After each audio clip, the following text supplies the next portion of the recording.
इंद्र मेघवाल, जितेंद्र मेघवाल, न जाने कितनी घटनाएं जो प्रकाश में नहीं आई, आज भी अत्याचार हो रहे हैं। लेकिन समस्या ये है कि जिस व्यक्ति को हम बुद्धिजीवी मानकर, जिसको हम अपना नेता मानकर उसके पीछे चलने का काम कर रहे हैं, क्या वास्तव में वो बुद्धिजीवी है? क्या वास्तव में उसके अंदर इस समाज का नेतृत्व करने की हैसियत है? इस बात की हमने जांच नहीं की और केवल हवाबाजी में आकर उसके पीछे चलने का काम किया।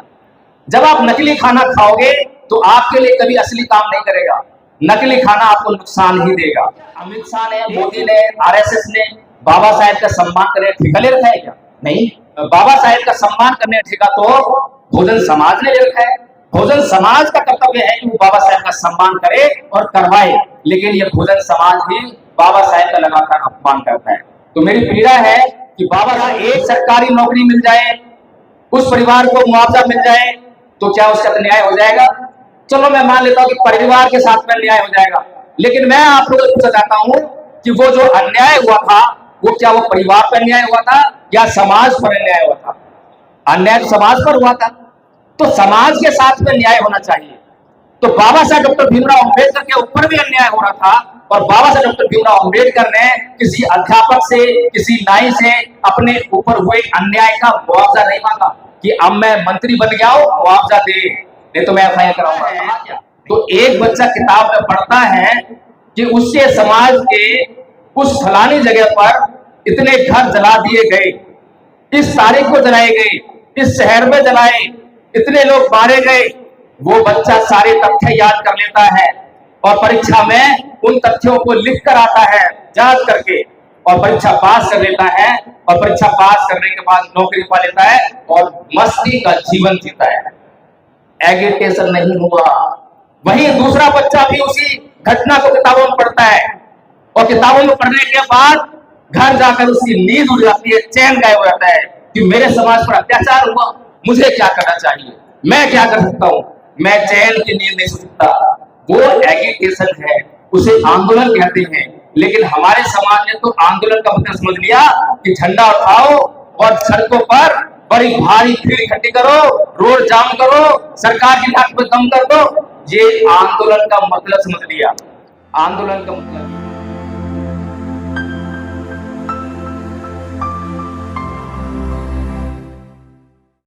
बहुत बहुत आभार आदरणीय संचालक महोदय, और आपने मुझे कुछ अधिक छूट दे दी है क्योंकि कुर्सियां खाली हैं, तो मैं समझता हूं कि थोड़ा सा अधिक समय ले सकता हूं। और मैं ये समझता हूं कि जो बातें मैं कहूं वो आप लोगों के काम में आनी चाहिए। अगर बातें कहूं और काम में ना आए तो वक्तव्य बेकार। मंच करोड़ों रुपए का लगाया जा सकता है, बहुत बड़ा मंच, विशाल मंच हो सकता है, लेकिन अगर मंच के उद्देश्य के अनुरूप वक्ता मंच पर उपलब्ध ना हो तो मंच की कीमत नहीं होती है। इसीलिए मंच की गरिमा और मंच की कीमत जो है मंच के उद्देश्य के अनुरूप बोलने वाले वक्ता से होती है। यहां पर मैं दो व्यक्तियों की तुलना करना चाहूंगा। एक सामाजिक कार्यकर्ता होता है और एक राजनेता होता है। दोनों के बीच में बड़ा भारी फर्क होता है, बहुत बड़ा भारी अंतर होता है। एक सामाजिक कार्यकर्ता हमेशा वो काम करता है, मंच के माध्यम से वो बात बोलता है जिसकी समाज को जरूरत होती है, बेशक समाज उसको पसंद करे या ना करे। और बाबा साहेब डॉक्टर भीमराव अंबेडकर हमारे बीच में ऐसे ही महापुरुष सामाजिक कार्यकर्ता हुए जिन्होंने हमेशा समाज के लिए वो काम किया जो समाज के लिए जरूरी था, बेशक समाज ने, अपने ही समाज ने उसका विरोध क्यों ना किया। लेकिन एक राजनेता हमेशा वो बात कहता है, वो काम करता है जिसकी बेशक समाज को जरूरत ना हो लेकिन समाज उसको पसंद जरूर कर रहा हो। उदाहरण देना चाहूंगा, अगर एक शराबी हो और एक शराबी के पास सामाजिक कार्यकर्ता जाए तो सामाजिक कार्यकर्ता उसे बोलेगा कि मेरे भाई शराब पीना बंद कर दे, तेरा लीवर डैमेज हो जाएगा, तेरी किडनी खराब हो जाएगी, तू मर जाएगा, और वो शराबी उसको गाली देगा। लेकिन सामाजिक कार्यकर्ता गाली खाने के बाद भी उसको यही सलाह देगा, मेरे भाई शराब पीना बंद कर दे।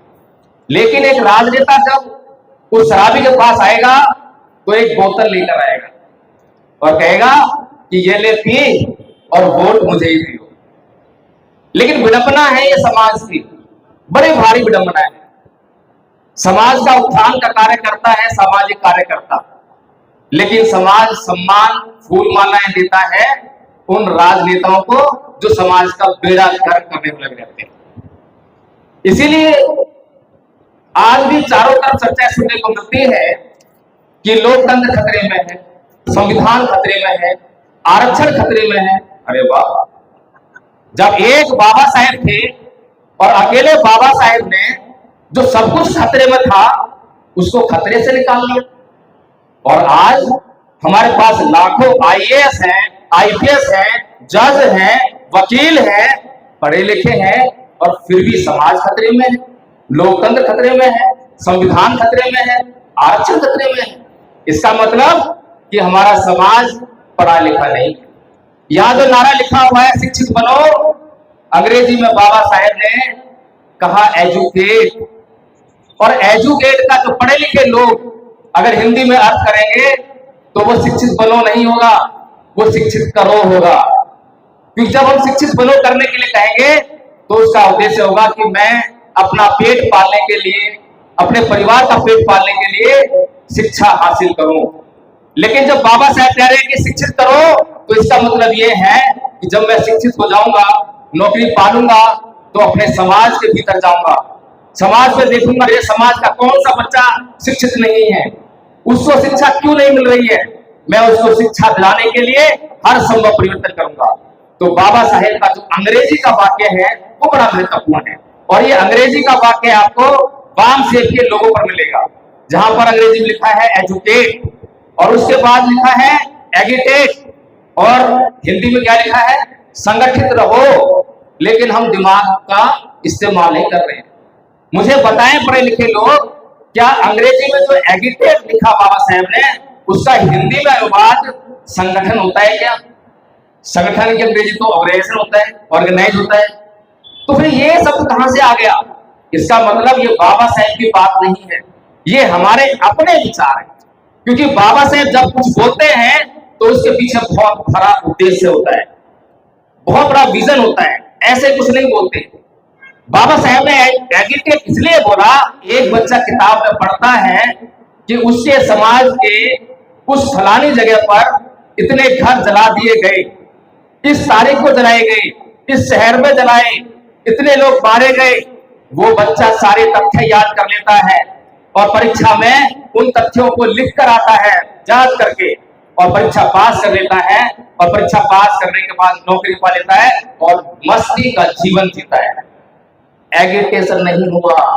वहीं दूसरा बच्चा भी उसी घटना को किताबों में पढ़ता है, और किताबों में पढ़ने के बाद घर जाकर उसकी नींद उड़ जाती है, चैन गायब हो जाता है कि मेरे समाज पर अत्याचार हुआ, मेरे समाज पर अत्याचार हुआ, मुझे क्या करना चाहिए, मैं क्या कर सकता हूं, मैं चैन की नींद नहीं सो सकता। वो एगिटेशन है, उसे आंदोलन कहते हैं। लेकिन हमारे समाज ने तो आंदोलन का मतलब समझ लिया कि झंडा उठाओ और सड़कों पर बड़ी भारी भीड़ इकट्ठी करो, रोड जाम करो, सरकार की नाक पे दम कर दो। ये आंदोलन का मतलब समझ लिया। आंदोलन का मतलब ये नहीं होता है। बाबा साहेब की एक एक बात में बड़ी गहरी बातें छुपी हुई है, बड़ा गहरा अर्थ है। अगर उसको समझ लें तो हमारी जिंदगी सफल हो जाए। फिर बाबा साहेब ने अंग्रेजी में कहा ऑर्गेनाइज, संघर्ष नहीं कहा, संघर्ष करो। 3 शब्द कहे हैं, एजुकेट, एगिटेट एंड ऑर्गेनाइज, और तीनों शब्दों का अर्थ मिलाकर देख लीजिए, हिंदी में नहीं मिलेगा। अब उन्होंने संघर्ष करो क्यों नहीं कहा? उदाहरण देना चाहूंगा। अगर मान लो मुझे यहां से, जयपुर से आगरा जाना है, और आगरा जाने का मैंने निश्चय कर लिया, तो फिर आगरा जाने तक मैं जिस साधन से जाऊंगा, जैसे जाऊंगा, पैदल जाऊं, स्कूटर से जाऊं या फिर कार लेके जाऊं, जब मैं चल दूंगा तो मुझे बहुत संघर्ष करना पड़ेगा। लेकिन जब मैं चलना शुरू कर दूंगा तो कोई कहने नहीं आएगा कि तू संघर्ष कर, संघर्ष कर। अरे जब मैंने लक्ष्य निर्धारित कर लिया, अपना लक्ष्य बना लिया है, तो मैं उसको पाने के लिए संघर्ष अपने आप करूंगा। और उसमें ऑर्गेनाइज का मतलब होता है संगठित करो। तीनों शब्द जो है वो वर्ब है, क्रिया है, बाबा साहेब करने के लिए कह रहे हैं। तो इसलिए हमें बातों को समझना चाहिए, हर एक बात में बहुत बड़ी गंभीरता है। परम पूज्य बाबा साहेब डॉक्टर भीमराव अम्बेडकर के ऊपर बचपन में जब वो स्कूल में गए तो अध्यापक ने उनको क्लास के भीतर पढ़ने की इजाजत नहीं दी, क्लास के बाहर बैठकर पढ़ना पड़ा। मई जून की ऐसी गर्मी में जब उनका गला प्यास से सूखता था तो पानी पीने की इजाजत नहीं थी, उनको प्यासे ही घर लौटना पड़ता था। गाड़ी वाले ने उनको गाड़ी में बैठकर सवारी करने की इजाजत नहीं थी, पैदल चलना पड़ा। चपरासी ने उनको जब फाइन उनकी बेस पर नहीं दी, फेंक के मारा। पूरे वडोदरा शहर में उनको रहने के लिए जगह नहीं मिली। पूरे जीवन भर जब वो अधिक विद्वान नहीं थे तब भी, और जब वो विदेशों से बहुत बड़ी बड़ी डिग्रियां लेकर आए तब भी इस देश के लोगों ने उनको कोई मान सम्मान नहीं दिया, बल्कि अत्याचार पे अत्याचार किए। लेकिन उस अत्याचार का बदला लेने के लिए बाबा साहेब डॉक्टर भीमराव अम्बेडकर किसी को पत्थर मारने नहीं गए, किसी के खिलाफ कानून कार्रवाई कराने नहीं गए, क्योंकि बाबा साहेब जानते थे कि उनके ऊपर अत्याचार करने वाला कोई अध्यापक नहीं है, कोई नाई नहीं है जो उनके बाल नहीं काट रहा था, कोई चपरासी नहीं है जो उनको पानी नहीं पीने दे रहा, जो उनको फाइन फेंक के मार रहा है, बल्कि एक पूरी व्यवस्था है। एक अध्यापक को अगर सजा दे भी दो तो पूरा सिस्टम खड़ा है, कैसे निपटोगे? इसीलिए परम पूज्य बाबा साहेब भीमराव अम्बेडकर ने इस समाज को उसके दुखों से निजात दिलाने के लिए एक ही मूल मंत्र दिया कि इस व्यवस्था को बदलना पड़ेगा। बहुत संघर्ष किया, सब कुछ देख लिया, इसमें कोई गुंजाइश नहीं है।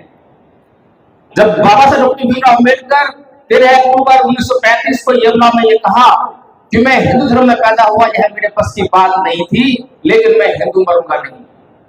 उसके बाद गांधी जी हिल गए कि ये क्या होने जा रहा है।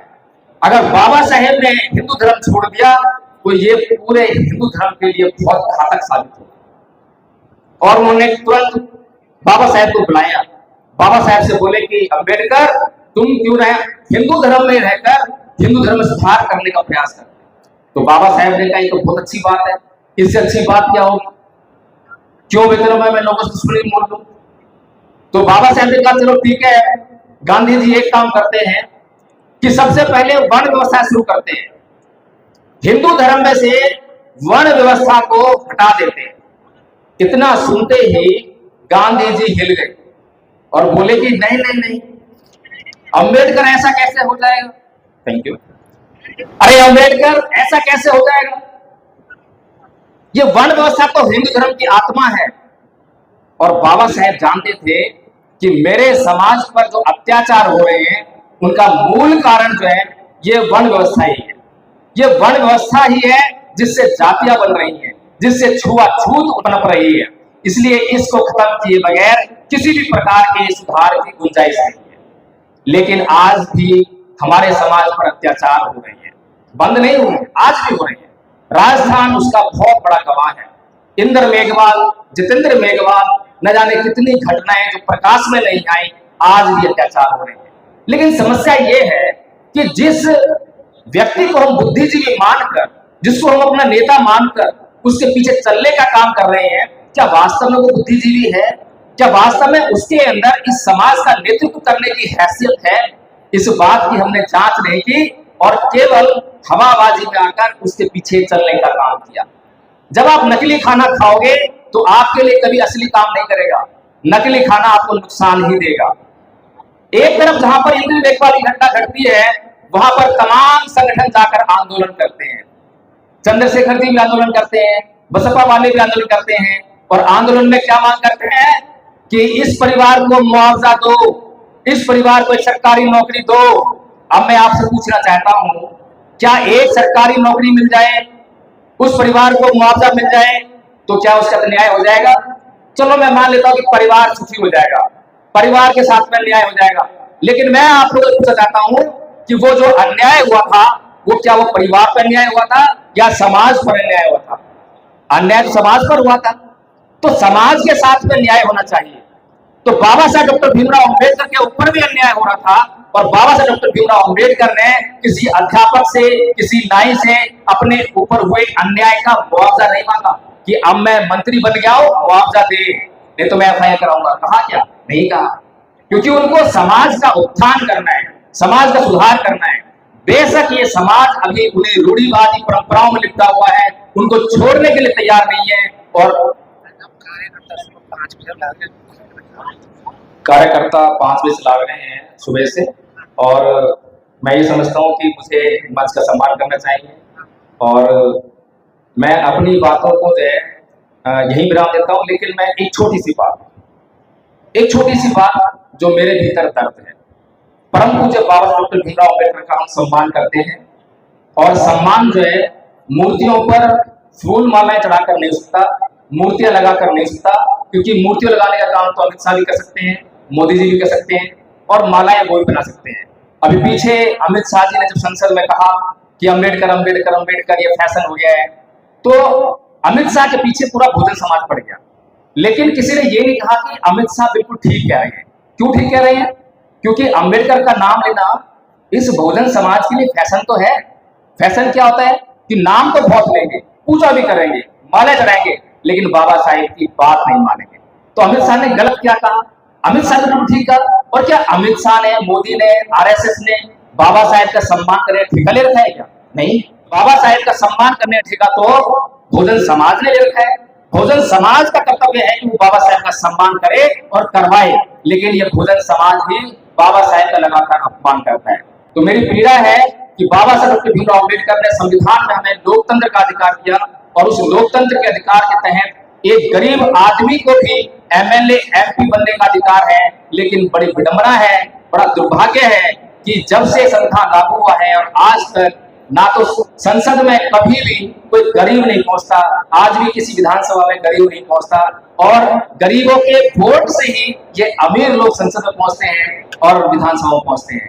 इसीलिए ये पीड़ा इसलिए है, और ये उल्टा काम इसलिए हो रहा है क्योंकि इस समाज को जगाने का काम नहीं होता।